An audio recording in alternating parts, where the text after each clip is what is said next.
Hi everyone, welcome to my channel, Quarter Life Crisis. This is Max. Today, I'd like to talk about emotions. We all have emotions all the time. Sometimes positive emotions can help us break through. A lot of times, negative emotions can break us down. We are human beings, not machines. We cannot be at the optimal status all the time. In my opinion, we all have a pool of emotions within ourselves. Like a normal water pool having hot water or cold water, our emotions can be positive or negative.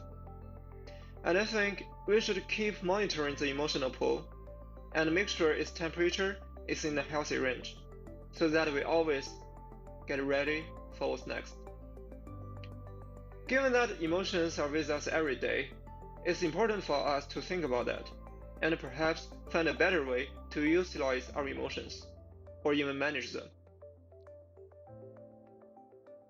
Before diving into the details about how to deal with emotions, we should first admit all emotions are reasonable, even though we don't know the reason behind them. That may be because we just didn't notice, but after a while, when we revisit the past events, we might be able to get a clearer picture. Take myself as an example. Sometimes when I face important matters, I know I should put myself up and get myself focused, but for no reason I just cannot concentrate. Even worse, as I hate myself for acting distracted, I start to blame myself for being incompetent. This drags me into a much worse situation, which then leads to a negative cycling. However, after all is done, when I recall what happened at the beginning, I find it so silly. Those initial emotions were actually very reasonable.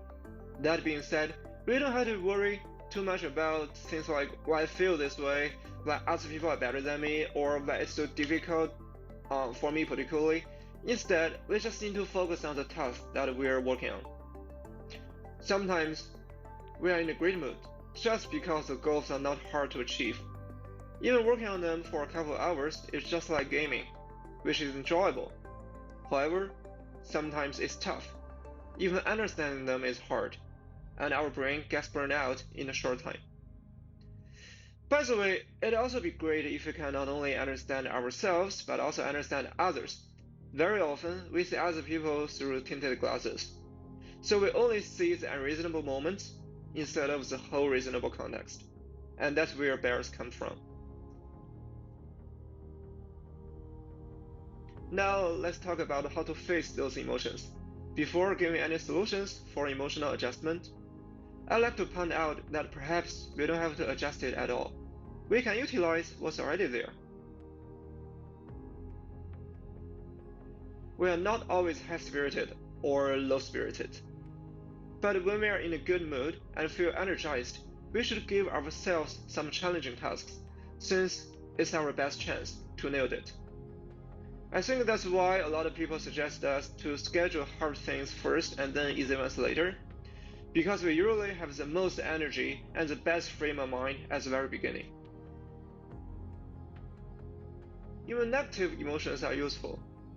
When we are burned out and can't make any progress anymore, instead of being discouraged, we can make use of the down feeling.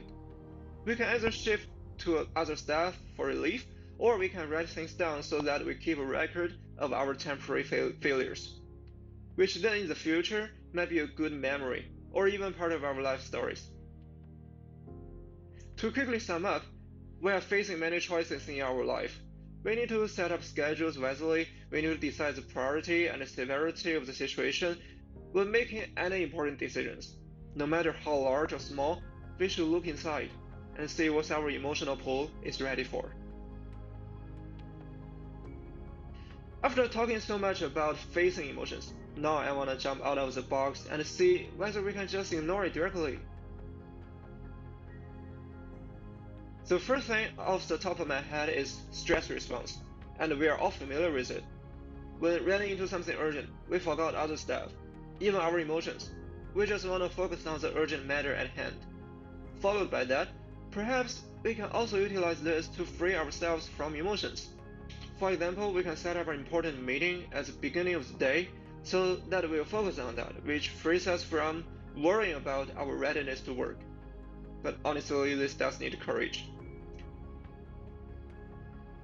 Another way is to put ourselves under the spotlight. Previously, I joked that I was a quantum person, which means I behave differently when being observed and unobserved. When observed, I unconsciously behave better, and I want to make good impression on people around me, no matter if I'm in a good or bad mood.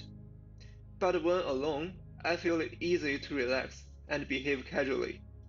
And that is common. For example, students studying in a library or workers working in an office will have a higher level of productivity compared with those studying or working from home. Based on that, I think it's useful to actively put ourselves in a public place when we worry that we will be impacted by emotions.